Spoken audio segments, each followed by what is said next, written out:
Apologize right up front, it's really windy today. First time in a 7310. Did a couple videos on teardown and whatnot. Port work. Side transfers are really funky on this one. There's 6 of them, 3 on each side. They're staggered by 21 degrees, which is odd. Didn't do much carb work on this one. Advanced the timing just a little bit, but the PAMA system in the Echoes is very aggressive out of the box anyway, so you can't, if you advance the timing on them too much, they snap and pop and sound like they're misfiring. So just a little bit on the advance there. It's the same bar and chain as I've been running on this stock test cut and the 565 and the 572 I'm currently doing. This one started out at, I think, 50 seconds for the stock time. I don't think that's going to be very difficult to beat.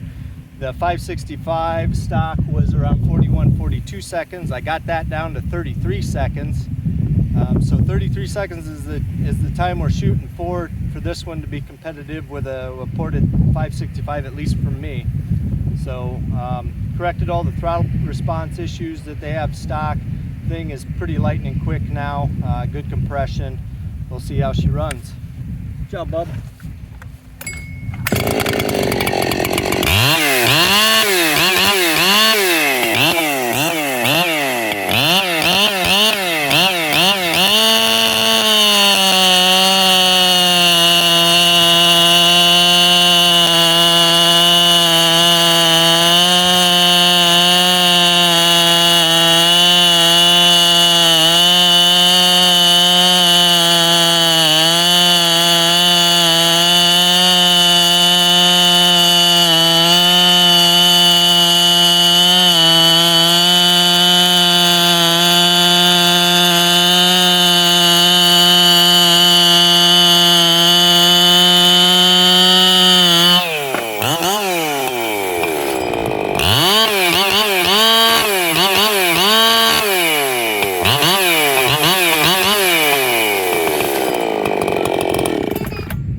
Like a totally different saw. Felt pretty good. I don't think 50 seconds is going to be very difficult to beat by any means, but that time cut will tell the tale and what we got out of it for games.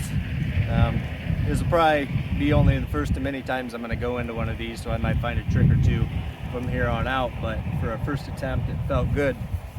Thanks for watching.